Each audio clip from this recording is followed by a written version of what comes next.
রাধে রাধে। নমস্কার বন্ধুরা, আশা করি সকলে ভালো আছেন আমাদের পরম প্রিয় সখা শ্রীকৃষ্ণের আশীর্বাদে।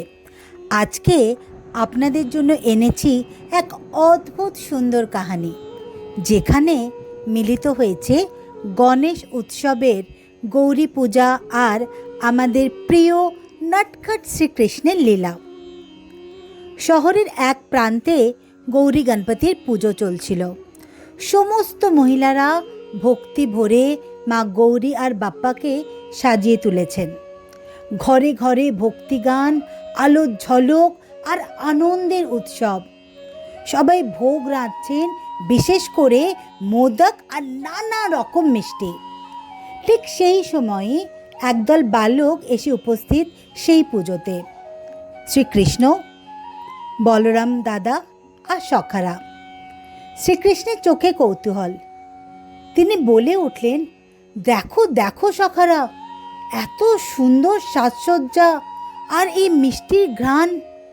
বলো দেখি, এ আবার কোন উৎসব? এক ভক্তবৃন্দ উত্তর দিলেন, নন্দলাল, এটা গৌরী গণপতি পূজা। আমরা মা গৌরীর আশীর্বাদ চাই, যেন সংসারে শান্তি থাকে আর গণেশ ঠাকুর ভক্তদের মনোবাসনা পূর্ণ করেন।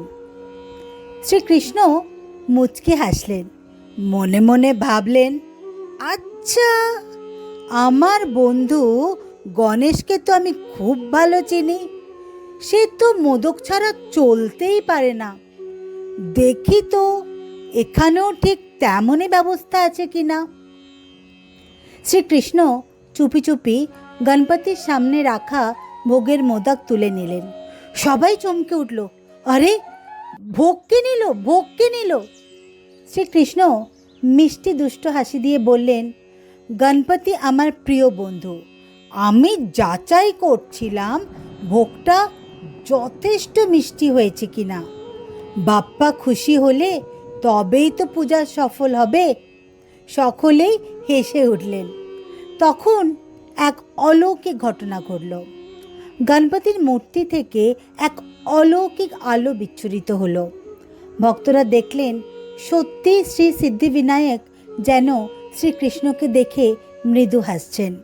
এক ঝটকায় পুরো আঙিনা ভরে গেল আনন্দে আর ভক্তির আলোয়। মহিলারা বিস্ময়ে বললেন, আহা, শ্রীকৃষ্ণ আসলে আমাদের পূজায় প্রাণ ঢেলে দিলেন।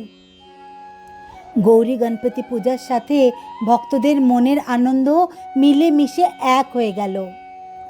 শ্রীকৃষ্ণ গম্ভীর সুরে বললেন, মা গৌরী হলেন শক্তির দেবী আর শ্রী গণেশ হলেন বুদ্ধিদাতা। শক্তি আর বুদ্ধি মিলেই জীবন পূর্ণ হয়, কিন্তু সব কিছুর আসল ভিত্তি হলো ভক্তি। যে ভক্ত শুধু উৎসবেই নয়, যদি প্রতিদিন গৌরী গণপতি আর আমার নাম স্মরণ করে, তাহলে তার জীবন হবে সুখে ভরা। সেদিন থেকে বলা হয়, গৌরী গণপতি পুজোর সময় যদি শ্রীকৃষ্ণের নাম উচ্চারণ করা হয়, তাহলে সংসারে আসে দ্বিগুণ আশীর্বাদ, শ্রী গণেশের সিদ্ধি আর শ্রীকৃষ্ণের আনন্দ। এই ছিল আজকের কাহিনী বন্ধুরা। গৌরী গণপতি আর শ্রীকৃষ্ণের ভক্তি আনন্দের মিলন। যদি ভালো লাগে তবে অবশ্যই আমাদের চ্যানেল কথা শ্রীকৃষ্ণকে সাবস্ক্রাইব করুন, লাইক শেয়ার করুন আর ভক্তির আলো সবার মাঝে ছড়িয়ে দিন। সবাই ভালো থাকবেন, সুস্থ থাকবেন। নমস্কার, জয় শ্রীকৃষ্ণ।